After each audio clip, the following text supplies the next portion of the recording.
வணக்கம். நான் உங்கள் ஜோதிட ஆசான் வஜ்ரம் அருள்ராம். திருமணம் இன்றைய காலகட்டத்தில் ஒரு பெரும் பிரச்சனையா இருக்குங்க. பெரும் தலைவலியா இருக்கு. என்ன சொல்றீங்க? திருமணத்துல தடை, தாமதம், குழப்பம், சந்தேகம் இவையெல்லாம் பெற்றோர்கள் மத்தியில மக்களிடத்துல பரவலா இருந்துட்டு இருக்கு. ஏன் இந்த நிலைப்பாடு அப்படின்னு சொல்லி பார்த்தோம்னா, முதல் ஜோதிடத்தினுடைய நிலைப்பாடு. ஜோதிடர் சரியில்லை. ஒவ்வொருத்தர் ஒவ்வொரு பலாபலன்களா சொல்றாங்க. ஒவ்வொருத்தர் ஒவ்வொரு தோஷத்தை சொல்றாங்க. இதை நான் எதை எடுத்துக்கிறது, எதை நான் நிராகரிக்கிறது? எல்லோரும் சொல்றதையும் நான் செஞ்சு பார்த்துட்டேன். எந்த விதமான பரிகாரத்தையும் விட்டு வைக்கல. ஆனா எனக்கு இன்னமும் பலன் கை கூடவில்லை. காரியம் எனக்கு நடக்கவில்லை. அதாவது திருமணம் முடியவில்லை அப்படின்னு சொல்லி மக்களிடத்துல இன்னைக்கு குழப்பமும் சந்தேகமும் தான் அதிகமா இருந்துட்டு இருக்கு. இந்த குழப்பமும் சந்தேகமும் எதனால அப்படின்றத பத்தி நாம இங்க ஆராய வரல. உங்களுக்கு ஏன் இந்த திருமண தடை, எதனால் காலம் விரயமாகிறது, எப்பொழுது திருமணம் கைகூடும் அப்படின்றத பத்தி தான் இந்த பதிவுல நாம பார்க்க போறோம். பதிவுக்குள்ளார போறதுக்கு முன்னாடி புதிதா நமது சேனலை பார்த்துக்கிட்டு இருக்க உறவுகளுக்கு ஒரு சில வார்த்தைகள். உறவுகளே, உங்கள் உற்றார் உறவினர்கள், சொந்த பந்தங்கள், அக்கம் பக்கத்தில் இருப்பவர்கள் மற்றும் உங்கள் நண்பர்கள் அனைவரிடத்திலும் நமது சேனலை எடுத்துச் சொல்லி அவர்களை சப்ஸ்கிரைப் செய்ய சொல்லுங்கள். காரணம், நாம் ஸ்ரீ ஜெயகௌரி ஜோதிடாலய நிறுவனம் ஒன்றை நடத்தி கொண்டு வருகிறோம். அந்த நிறுவனத்தின் வழியாக இல்லாதவர்களுக்கும், இயலாதவர்களுக்கும், ஏழை எளியவர்களுக்கும் நம்மால் முடிந்த உதவிகளை செய்து கொண்டு வருகிறோம் உறவுகளே.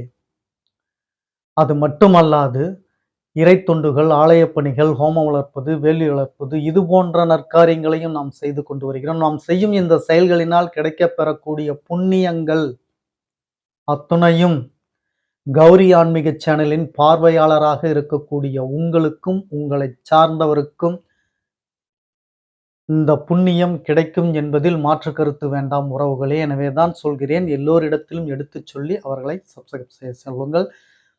முதலில் பார்த்து கொண்டிருக்கக்கூடிய நீங்கள் சப்ஸ்கிரைப் செய்து விடுங்கள். அருகில் இருக்கக்கூடிய பெல் பட்டனை பிரஸ் பண்ணிக்கோங்க. லைக் பண்ணுங்க, ஷேர் பண்ணுங்க. இப்போ பதிவுக்குள்ள போகலாம் வாங்க உறவுகளே.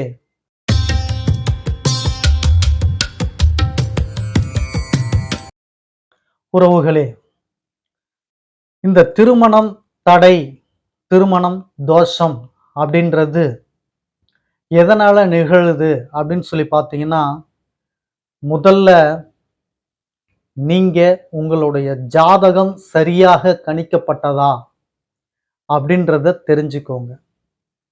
உங்கள் ஜாதகம் சரியாக கணிக்கப்படலைன்னா உங்க பிள்ளைங்களோட திருமண வாழ்க்கைன்னு மட்டுமல்ல, எந்த விதமான பலன்களுமே நீங்க துல்லியமாக தெரிஞ்சிக்க முடியாது. ஏன்னா லக்னம் மாறிடுச்சுன்னா ஜாதகம் அப்படியே மாறிடும். ஜாதகம் மாறிடுச்சுன்னா பலாபலன்களும் மாறிவிடும்.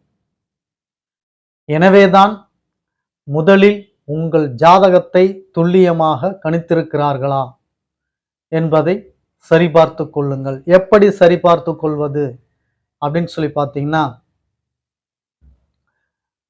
நீங்கள் உங்கள் பிள்ளையின் ஜாதகத்தை கொடுத்து இவரின் குணாதிசயங்கள் என்ன அப்படின்றத ஜோதிடர்கிட்ட கேட்டுங்க. அதற்கு குறைந்தபட்சம் ஒரு 20 வயதாவது ஆக வேண்டும். 20 வயதுக்கு உட்பட்டு நீங்கள் கேட்டீர்கள் என்றால் ஒரு 60-70 விழுக்காடு தான் சரியாக வரும். 100 விழுக்காடு சரியாக சொல்ல வேண்டும் என்றால் 20 வயதுக்கு மேல் உள்ளவர்களுக்கு அவரின் குணாதிசயத்தை தெளிவாக துல்லியமாக சொல்லிவிடலாம். அப்போ 20 வயதுக்கு மேல்தான் நாம் திருமணம் நடத்த போகிறோம் பிள்ளைகளுக்கு. அதனால் அவர்களின் குணாதிசயத்தை நீங்கள் ஜோதிடரிடம் முதலில் கேளுங்கள். பழைய பஞ்சாங்கமாவே இருந்துட்டு இருக்காதீங்க. பையன் கூட பிறந்தவங்க எத்தனை பேரு, பையனோட அப்பா கூட பிறந்தவங்க எத்தனை பேரு, அம்மாவோட பிறந்தவங்க எத்தனை பேரு, பழைய பஞ்சாங்கமாவே இருக்காதீங்க. அப்டேட்டுக்கு வாங்க.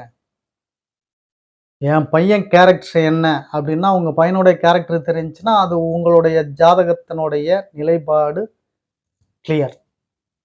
ஆமா, ஜோதிடர் சொன்ன மாதிரி தான் பையனுடைய கேரக்டர் இருக்கு. அவன் ஒரு முன்கோபி தான், ஒரு சிடுமூஞ்சி தான், இல்ல சாந்தமா இருக்கக்கூடியவர் தான், ஆமா அழகா இருக்கிறவர் தான், உயரமா இருப்பாப்படி, குட்டையா இருப்பாப்படி, இப்படி தோற்றத்திலிருந்து, குணாதிசயத்திலிருந்து சரியாக ஜோதிடர்கள் சொல்லிவிடுவார்கள். அந்த ஜாதகம் உங்களுக்கு ஒத்துப்போனால் அது துல்லியமாக கணிக்கப்பட்டது. அந்த ஜாதகம் உங்களுக்கு ஒத்துப்போகவில்லை என்றால், ஜோதிடர்கள் சொல்லுவது ஒரு மாதிரி இருக்கிறது. என்னுடைய பையனின் கேரக்டர், தோற்றங்கள் ஒரு மாதிரி இருக்கு. 2க்கும் ஒத்து வரல அப்படின்னா, ஜாதகத்தில் பிழை இருக்கிறது. ஜாதகருடைய பிழை அப்படின்னு சொல்லி நீங்க தெரிஞ்சுக்கிட்டாலும், அப்ப ஜோதிடர்கள் பிழை செய்ய மாட்டாங்களா? அவங்க பிழை செஞ்சாலும் இதுல மாற்றம் வரலாம்ல அப்படின்னு கேள்வி கேட்பீங்க. பாசிபிள் தான். ஜோதிடர்களும் சில பேர் இருக்காங்க வந்து.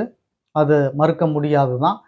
ஆனாலும் மேக்ஸிமம் ஒரு அரைகுறையாக இருந்து கொண்டு ஜோதிடம் பார்க்க வருபவர்களுக்கு அந்த அளவிற்கு தைரியம் இருக்காது. முழுமையாக கற்றவர்கள் மட்டும்தான் பலாபலன் சொல்லக்கூடிய தைரியம் வரும். அவர்கள்தான் ஜோதிடம் பார்க்க இறங்குவார்கள்.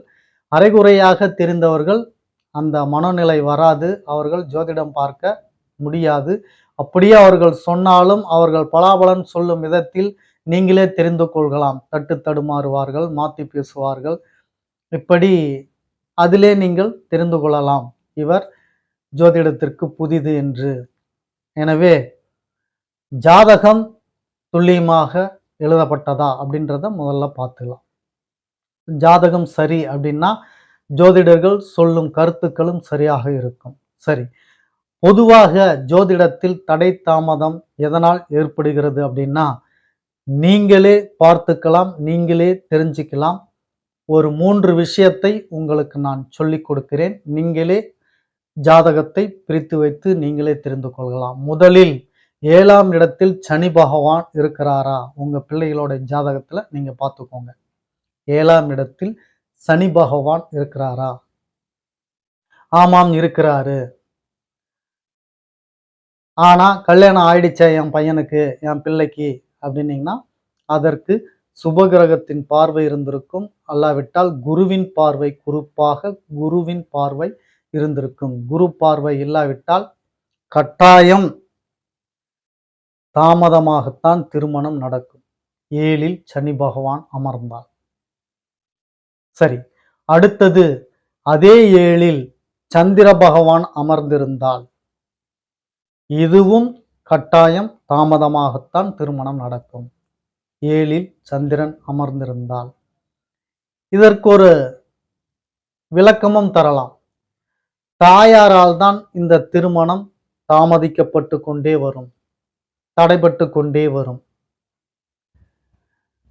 பையனுக்கு மூக்கு சரியில்லை, பையனுக்கு குள்ளனா இருக்கான், பையன் அவன் அப்படி இருக்கான், இப்படி இருக்கான், அவன் அந்த வேலையில இருக்கான், அது எனக்கு பிடிக்கல, இந்த வேலையில இருக்கான், எனக்கு பிடிக்கல, அவங்க அப்பா அம்மா அப்படி இருக்காங்க, இப்படி இருக்காங்க, ஏதேனும் ஒரு ரீசன் தடைப்படுத்தி தாமதப்படுத்தி கொண்டே இருப்பார்கள் 7ல் சந்திரன் இருந்தால்.